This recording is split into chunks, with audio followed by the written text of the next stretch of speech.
Story 1. Rolling the dice on family. I never imagined that a simple Dungeons & Dragons game could change my life, but here we are. It all started with a kid named Max, a bright-eyed 9-year-old who loved rolling dice as much as any seasoned adventurer. Max was a regular at the family-friendly game I ran at a local game shop, one of the 2 campaigns I managed. My other game? A chaotic, booze-fueled home campaign with my 4 oldest friends, filled with inside jokes and humor that would make a bard blush. Very much not a space for kids. One day Max discovered that I had another game and, like any curious kid, asked if he could join. I gently told him it wasn't open to new players. He was cool about it, understanding in that way that makes you appreciate how mature kids can be sometimes. Enter Max's mom. When she picked him up and learned about my private game, she flipped out, demanding that I let him play. No amount of calm explanation could get through to her, and eventually the store owner had to step in. She left in a huff, nearly causing a car accident in her rush. Max, poor kid, was in tears, apologizing like any of this was his fault. My heart broke for him. Later, Max's dad showed up, utterly embarrassed.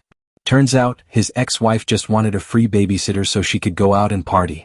He assured us she wouldn't be causing any more trouble. He also made it clear that he just wanted what was best for Max. I liked the guy immediately, just a dad trying to do right by his kid.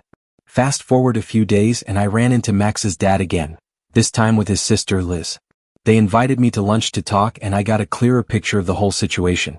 The divorce was nearly final, and Max's mom had essentially bargained away custody for a payout. She was moving a few states away to start fresh. Max wasn't just losing a mother, he was gaining something better. Liz, or Auntie Liz as Max called her, was stepping up to help raise him.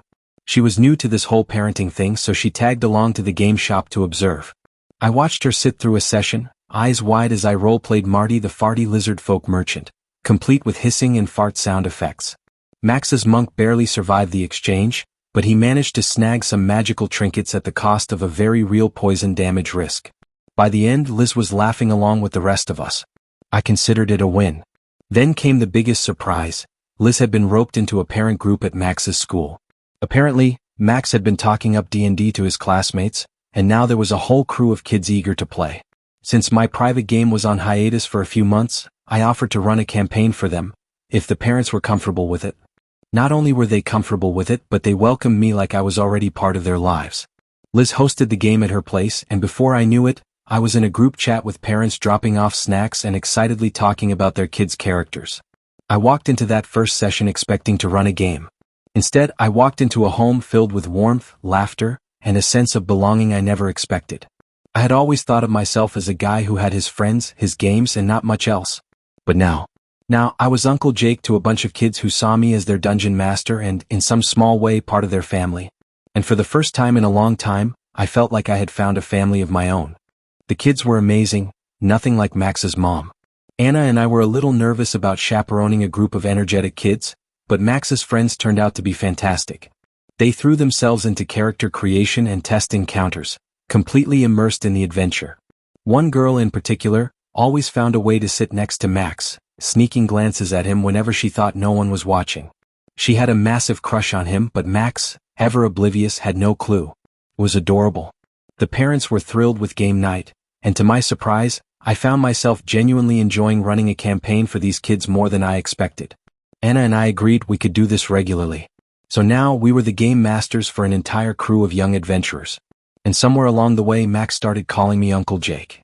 I don't know what I did to earn the title, but I sure as hell wasn't about to correct him. And no, I absolutely did not get emotional when he first said it. So here I am. I still run 2 games, I've been unofficially adopted by a 9-year-old, and Anna's living room is now a battlefield of miniatures and dice. Max is an incredible kid and I feel lucky to have stumbled into his life. His real family is incredible. Well, mostly incredible. One person excluded. Life kept changing faster than I could process. I had gone from a guy who just ran games to someone wrapped up in a whirlwind of family, friendship, and, apparently, romance. Anna and I had been spending a lot of time together. Between organizing game nights and just hanging out, we'd grown closer. And yeah, I had fallen hard. Like, completely smitten, tripping over my own feet, teenage crush levels of infatuated. I had known this woman for barely a week and I was already a lost cause. It wasn't just me though. Our friends, the parents, even Reddit commenters were all telling me I'd be an idiot not to ask her out. But I wanted to take things slow, to let us settle into this new dynamic before making any big moves. That didn't last long. After a week of texting constantly and seeing each other almost daily, I finally worked up the nerve to ask her out. She said yes. But, of course, the universe had to throw one last hurdle in my way. Just before our date, she got hit with a migraine. She tried to tough it out, insisted we could still go, but I wasn't having it. I made her go lie down, brought her water and her meds, blacked out the curtains and told her to rest. A few hours later she called, sounding groggy but better, and asked for food.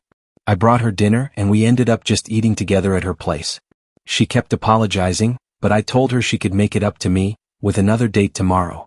And that date? That one actually happened. We had an amazing night, delicious food, a long walk, and hours of effortless conversation. When I dropped her off, she turned, smirked, and casually said, "You're my boyfriend now, by the way," before disappearing inside. I had zero complaints. Since then we've gone on a few more dates and every moment has just confirmed what I already knew. This woman is amazing and I was right to fall for her. Apparently, I wasn't the only one smitten. Anna admitted she had been days away from asking me out if I hadn't made a move first. Oh, and she has not stopped teasing me about Marty the farty lizard folk. Worse, I told her about an upcoming werewolf NPC, and now she won't stop ruffling my hair and calling me a good boy. No more character previews for her. In just a few short weeks, my life flipped upside down. I went from running games to gaining a family I never expected. Max is still the coolest kid I know and he's now obsessed with board games. He fell in love with Ticket to Ride after seeing my collection, so I gave it to him. Now he wants to play it every game night. He also told me he wants to learn how to be a dungeon master. I promised I'd teach him everything I know, and honestly, I'd be honored to play in any campaign that kid runs. As for Drew, Max's dad, he's hanging in there. The divorce finally wrapped up, and now he's focusing on being the best dad he can be. Max has been extra clingy, which honestly is completely understandable. They're spending a lot more time together, just the two of them working on puzzles, watching movies, and making up for lost time. Drew admitted to me that before all this, he barely had time for these moments. Now, they're the most important part of his week. Drew's exhausted but happy. He told me he doesn't plan on dating for a long time. "Right now, I just want to be a single dad," he said. "Figure out what life looks like for us first." And honestly, I respect the hell out of that. Anna, on the other hand, has finally gotten a little breathing room. With Drew taking some time off work, she's had more time to relax and focus on herself. She's been getting back into her hobbies, baking, gaming, just being herself again. Though she is hopeless with technology. I've now installed her Wi-Fi, set up her switch, and troubleshot her laptop more times than I can count. At least she pays me in home-cooked meals, so I'm not complaining. So yeah, my life looks nothing like it did a few weeks ago, but I wouldn't change a thing. I have an amazing girlfriend, an incredible kid who calls me Uncle Jake, and a whole community that welcomed me like I belonged there all along. I never expected a game to lead to all of this. But sometimes when you roll the dice, you land on something better than you ever imagined. Does this story resonate with you? Have you ever found unexpected friendships or a second family in the most unlikely places? Share your thoughts in the comments. If this story warmed your heart, reminded you of the power of kindness, or made you smile, don't forget to like, share, and subscribe. Let's spread positivity and celebrate the connections that make life truly special.